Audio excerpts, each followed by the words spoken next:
நான் ரீசென்ட்டா இந்த மாரி ஏர்கஃப் இயரிங்ஸ்லாம் நான் பர்ச்சேஸ் பண்ணியிருந்தேன். வாங்க நம்ம அன்பாக்சிங் பண்ணலாம். இதுல மொத்தம் 3 கலர்ஸ் இருக்கு. கோல்டன், சில்வர் அதுக்கப்புறம் பிளாக். நான் இந்த 3 காம்போவுமே ஆர்டர் பண்ணியிருந்தேன். நான் கூட கொஞ்சம் பயந்துட்டே இருந்தேன். ரொம்ப லீனா இருக்குமோ, டக்கு டக்குன்னு வளைஞ்சிருமோ அப்படின்ட்டு.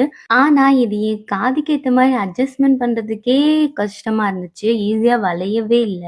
இதுல மொத்தம் 6 பேர்ஸ் ஆஃப் இயரிங்ஸ் இருக்கு. இந்த மாதிரி லேயர் இயரிங், அதுக்கப்புறம் பட்டையா இருக்க மாதிரியான இயரிங்ஸ், டிசைனோடவும் டிசைன் இல்லாம பிளெயினாவும் நம்மளுக்கு இதுல இருக்கு.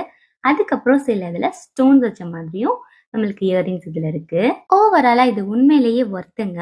உங்களுக்கும் இந்த மாதிரி ட்ரெண்டியா ஃபேஷனபிளா இயரிங்ஸ் போடணும் அப்படின்னா நீங்களும் இதை ஆர்டர் பண்ணிக்கலாம். இதோட லிங்க் நான் இன்னைக்கு ஸ்டோரியில வைக்கிறேன். உங்களை நெக்ஸ்ட் வீடியோல பாக்குறேன். பாய் பீஸ்.